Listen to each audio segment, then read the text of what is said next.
Fala, galerinha da biologia! E a aula de hoje vai ser sobre as relações interespecíficas desarmônicas.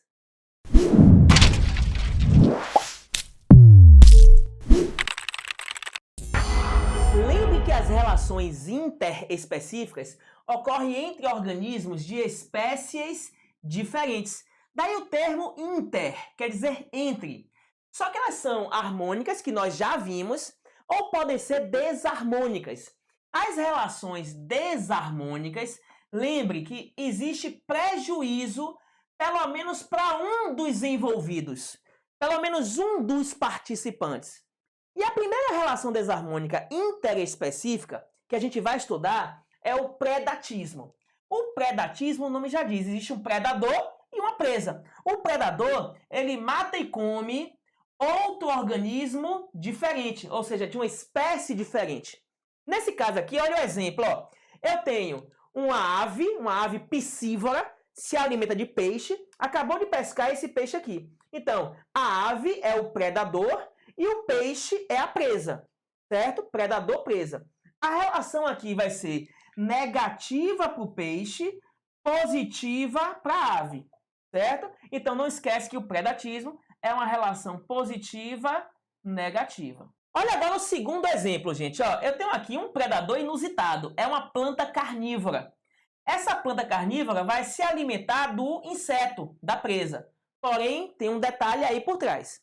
Essa planta carnívora, ela vai capturar o inseto com essa folha modificada chamada de armadilha, vai liberar enzimas digestivas. As enzimas vão digerir o inseto aqui do lado de fora das células, do lado de fora da planta, e a planta vai absorver a água e os minerais do corpo do inseto digerido, do corpo do inseto decomposto. Então não esquece isso. A planta continua fazendo fotossíntese.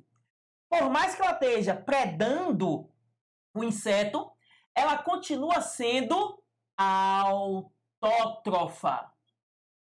Lembra que autótrofo é que continua produzindo o seu próprio alimento. Então, se vier na prova dizendo que a planta vai ingerir o inseto, falso.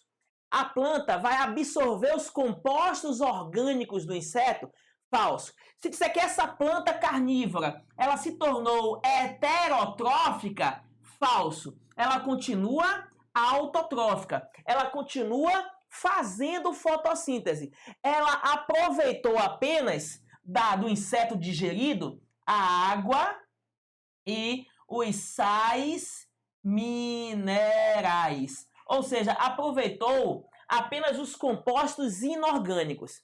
Mas por que isso, Barninho? Gente, é fácil.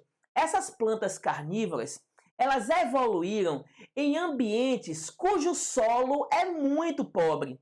Então, uma forma que foi selecionada para conseguir água e sais minerais foi capturando animais pequenos ou de médio porte. Por exemplo, insetos, artrópodes, às vezes roedores podem ser capturados também, anfíbios, beleza, gente?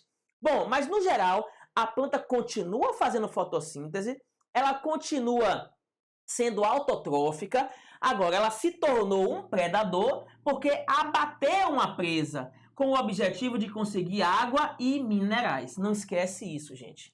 Barninho, eu posso chamar isso aí de herbivoria? Não, gente, herbivoria não é isso, certo? Isso aqui é um caso de predatismo mesmo.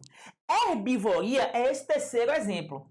É onde nós temos um predador e a presa é um vegetal. Ou seja, o predador é um herbívoro. Então, herbivorismo é quando o predador se alimenta de plantas.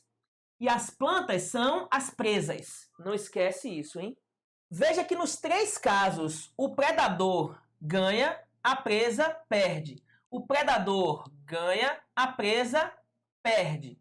Então, é a relação sempre positiva para um, negativa para o outro, beleza? Chegou a hora daquele print faceiro, hein? Agora, gente, você não pode vacilar com essa relação de predatismo, porque nas provas eles vão cobrar esse gráfico aqui, ó. É o gráfico que mostra a relação entre predador e presa.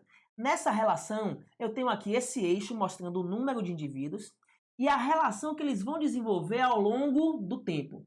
E eu escolhi aqui mostrar um predador bem famoso, que é um lince, é um felino norte-americano, e a lebre, que é tipo um coelho norte-americano. Bom, nessa relação é comum observar que o aumento dos linces leva à diminuição das lebres. A diminuição das lebres leva à fome dos linces, que acaba reduzindo a população. Então é fácil entender isso.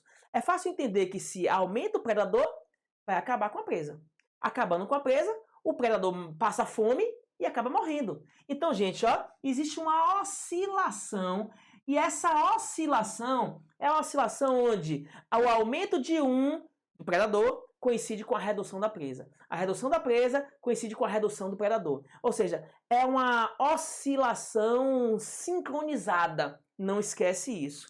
Bateu o olho nesse tipo de gráfico, você já sabe que é uma relação predador-presa, valeu? Chegou a hora do print, hein?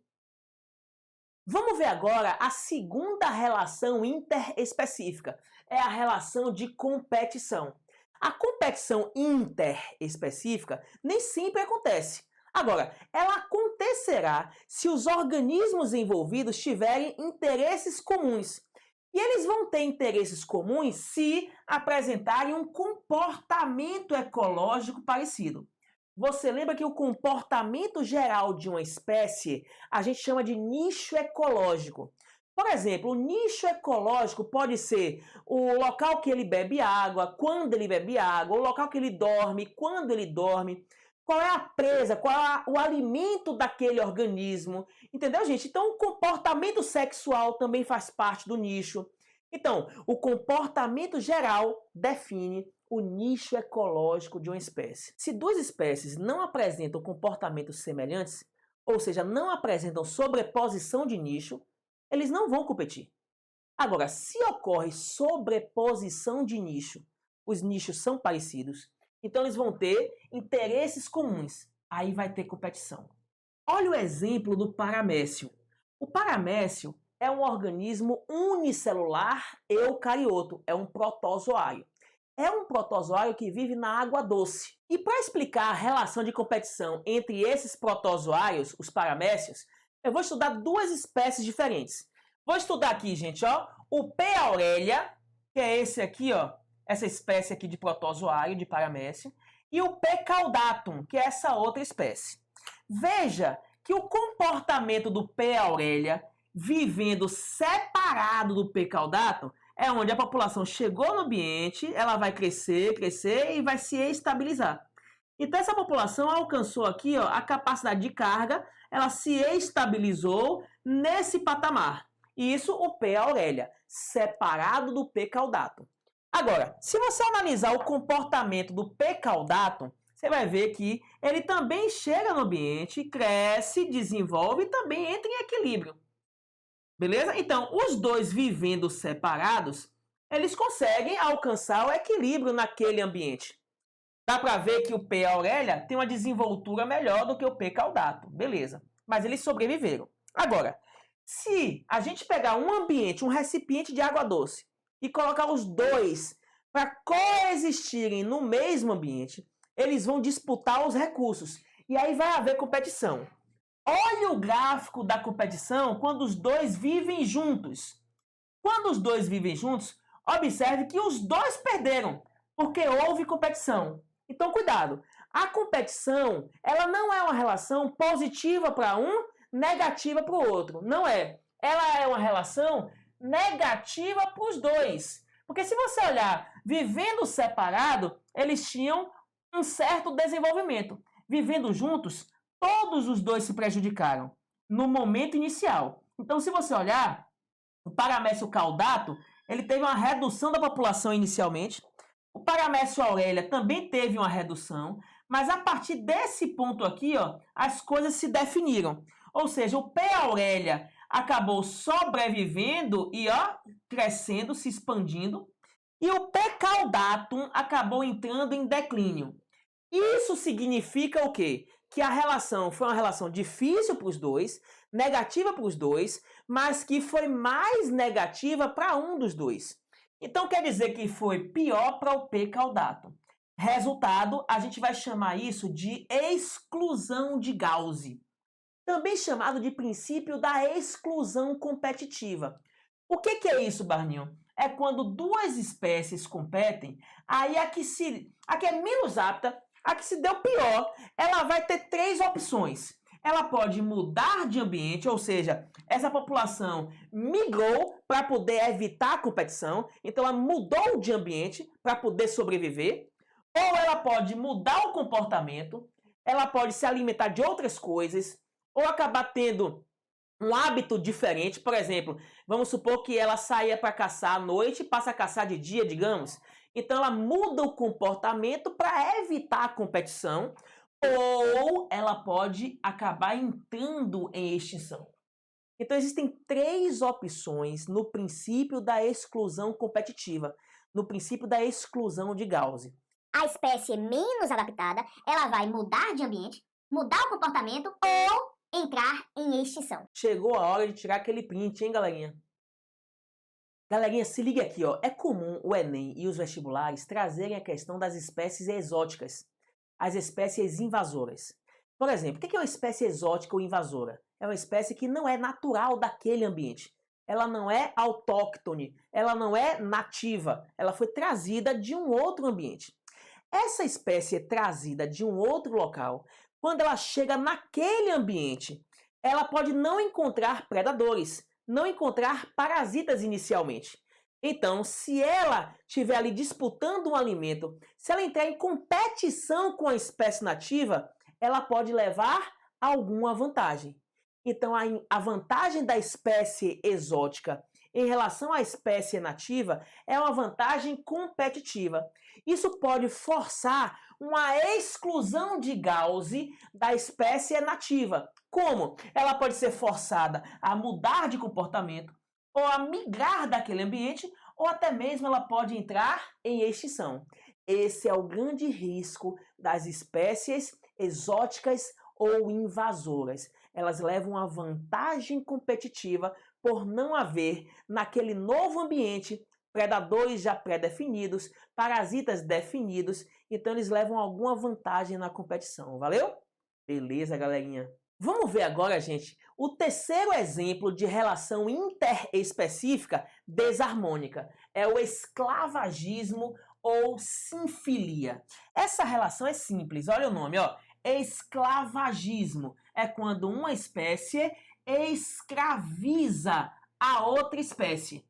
Então, existe uma escravidão, uma servidão. Você vai captura o organismo e usa aquele organismo para o seu benefício. Então, aquele organismo capturado vai se prejudicar, existe um prejuízo, e quem captura, ou seja, quem escraviza, vai se beneficiar. Então, é uma relação positiva para um, ó, negativa para o outro. É uma relação que há prejuízo. Por exemplo, ó, nós temos a formiga e o pulgão. As formigas, elas podem escravizar esse inseto chamado pulgão. O pulgão é um inseto que se alimenta da seiva das plantas. Ele é um inseto parasita vegetal. Ele vai se alimentar da seiva elaborada. Aí as formigas sabem disso, capturam os pulgões e levam para o formigueiro. Chega no formigueiro, as formigas acariciam os pulgões e aí acabam sugando dos pulgões uma excreta açucarada por conta da seiva que os pulgões conseguiram das plantas, a seiva elaborada. Essa secreção açucarada vai servir de alimento para a formiga. Então observe que a formiga ela ganhou o alimento, enquanto que o pulgão perdeu sua liberdade. O pulgão foi escravizado, foi explorado para conseguir alimento para as formigas. É considerado uma relação positiva para a formiga, negativa para o pulgão. Agora, gente, cuidado com um detalhe. As relações ecológicas não são definidas pelo exemplo, mas são definidas pela narrativa. Vamos supor que na narrativa ele diga que a formiga escravizou o pulgão, explorou o pulgão para conseguir alimento. Então o pulgão se prejudicou, houve prejuízo, é uma relação desarmônica, é um esclavagismo. Mas se no texto da prova, se no enunciado da questão disser que a formiga protegeu o pulgão contra os predadores, contra a joaninha, por exemplo, Então, se a formiga protegeu o pulgão, em troca conseguiu alimento, então houve aí uma parceria, um benefício mútuo entre ambos. Aí, nesse caso, a relação deixa de ser desarmônica, deixa de ser esclavagista e passa a ser uma protocooperação, porque ambos se favorecem, já que a formiga forneceu proteção para o pulgão, em troca o pulgão forneceu alimento para a formiga, certo? Então ambos se favoreceram, porém eles podem viver separadamente. Não é uma relação obrigatória. O nome disso é protocooperação. Vamos ver agora, gente, o quarto tipo de relação ecológica desarmônica interespecífica. É o amensalismo, também chamado de antibiose. O amensalismo ou antibiose é quando uma espécie libera toxinas, substâncias tóxicas que vão matar ou impedir o desenvolvimento de outra espécie. Aí, gente, tem dois exemplos bem famosos. A maré vermelha, que é a proliferação excessiva de algas vermelhas. A concentração excessiva delas é que vai dar essa tonalidade chamada maré vermelha. Essas algas liberam toxinas na água. Normalmente elas fazem isso. Só que essas toxinas estão em pequena concentração na água, não afeta os animais. Mas o excesso de algas vermelhas, o excesso de dinoflagelados, vai fazer com que as algas liberem um excesso de toxinas. O excesso de toxinas vai acabar matando os peixes. Então a maré vermelha é quando as algas vão liberar toxinas. E as toxinas vão matar os peixes. Beleza? Então aí nós temos um amensalismo ou antibiose. Outro exemplo, gente, bem famoso é o da penicilina. Existe um fungo chamado Penicillium. O penicillium, gente, é um fungo que produz uma substância que vai atacar a parede celular das bactérias. Ou seja, o penicillium vai produzir o primeiro antibiótico descoberto pela humanidade, a penicilina. Antibiótico porque vai matar bactérias. E essa descoberta foi bem inusitada. Um pesquisador chamado Alexander Fleming, ele cultivava bactérias em seu laboratório. Reza a lenda que ele viajou, saiu de férias, quando voltou, as bactérias, as placas de cultura de bactérias estavam mofadas. E aí ele descobriu o seguinte, que esse mofo era do tipo Penicillium, beleza? Esse Penicillium notatum, que ele chamou, é o nome da espécie, ele isolou esse penicílio e descobriu que esse penicílio produz uma substância que vai atacar a parede das bactérias. Aí ele conseguiu isolar a substância e produziu o primeiro antibiótico usado mundialmente em larga escala. E esse antibiótico, gente, desde a Segunda Guerra Mundial até agora, salvou a vida de milhares de pessoas no mundo inteiro. Chegou a hora do print faceiro, hein, gente? E a quinta e última relação ecológica desarmônica interespecífica é o parasitismo. O nome já diz, gente, parasitismo. É quando você tem um organismo parasita e um organismo hospedeiro. Ou seja, um organismo vai retirar de outro organismo de espécie diferente, vai retirar o seu próprio alimento. Então é um parasita e um hospedeiro, beleza? Nesse caso aqui nós temos uma classificação interessante. Existem parasitas externos que vão parasitar o hospedeiro pela superfície do corpo. Por exemplo, os insetos. Nesse caso eu tenho a pulga, eu tenho o carrapato, eu tenho o piolho. Eles são chamados ectoparasitas. Parasitam o hospedeiro por fora. E existem os parasitas internos, os endoparasitas, que são os vermes intestinais. Tem a tênia, que é um platelminto, é um verme achatado. Nós temos a lombriga, que é um nematelminto, é um verme cilíndrico que parasita o intestino da gente.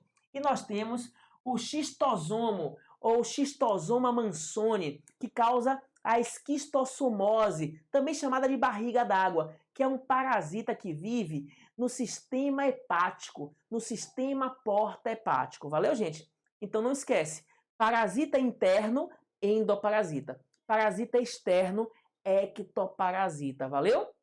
Agora, galerinha, se liga numa coisa, olha. A relação parasita-hospedeiro, portanto, é uma relação vantajosa para o parasita e desvantajosa para o hospedeiro. É uma relação mais, menos. Vai ter prejuízo para o hospedeiro. Porém, tem um detalhe aí. Não é interessante para o parasita prejudicar muito o hospedeiro. Porque se o parasita prejudicar intensamente o hospedeiro pode morrer. E aí pode interromper a parasitose. Então essa relação é como se fosse, ó, gente, um cachorro correndo atrás do próprio rabo. Ou seja, ele vai tentar morder o rabo e quando ele vai morder, o rabo foge. Então fica sempre nesse ciclo. Como assim, Barninho? Bom, nessa relação parasita-hospedeiro, o hospedeiro tende, ao longo da evolução, a desenvolver cada vez mais estratégias de defesa. E o parasita tende a desenvolver cada vez mais estratégias de parasitose. Nessa relação de seleção natural, onde o parasita selecionado é cada vez mais ardiloso, mais eficaz na parasitose, e o hospedeiro selecionado é cada vez mais ardiloso, mais eficaz em reevitar, em combater a parasitose, essa relação tende a levar, a longo prazo, a uma alta especificidade parasita hospedeiro. Então é comum nas provas o vestibular cobrar isso. Por que existem parasitas altamente específicos para os hospedeiros? Existem parasitas que só parasitam aquela espécie. Então, o que é que determina essa especificidade? É a coevolução parasita-hospedeiro. A gente vai chamar esse contexto de teoria da rainha vermelha. Por quê? Porque faz uma alusão, faz uma analogia com aquele livro Alice no País das Maravilhas. Por quê? Porque a Alice tem um episódio que ela está correndo do exército de cartas da rainha. Aí quando ela corre, quanto mais rápido ela corre, mais o exército se aproxima dela. Então, o exército nunca consegue pegar ela e ela nunca consegue se afastar do exército. Então, é uma relação onde, por mais que ela corra, o exército corre mais rápido. Mas o exército não derruba ela e ela não foge do exército, entendeu? Então fica tipo o cachorro. É como se fosse tipo o cachorro correndo atrás do próprio rabo. Quanto mais ele tenta pegar o rabo, mais o rabo foge dele. Entendeu, gente? É mais ou menos essa relação parasita-hospedeiro. Não esquece isso, hein? Então, não é interessante para o parasita sacrificar a vida do hospedeiro. Então, o interessante é manter a parasitose, manter esse equilíbrio. Valeu, galerinha? Chegou a hora de tirar aquele print faceiro, hein? E esse assunto de relações ecológicas chegou ao fim, gente. Eu espero que vocês tenham gostado e tenham entendido tudo. Porque esse assunto, gente, ele é muito importante para o Enem. E ele cai bastante. Não esquece que o Enem dá um foco muito grande em ecologia. Então, se você quiser chegar grandão no Enem, se você quiser tirar uma boa nota para chegar no SISU e disputar uma vaga para medicina, então, ó, não esquece, foca em ecologia, cai para dentro e conte com o Barninho. Valeu? Um beijo, galerinha, e até a próxima. Não, gente. Isso aqui é um tipo de... É comum os vestibulares trazerem aquele... O gato fugindo do rato, entendeu?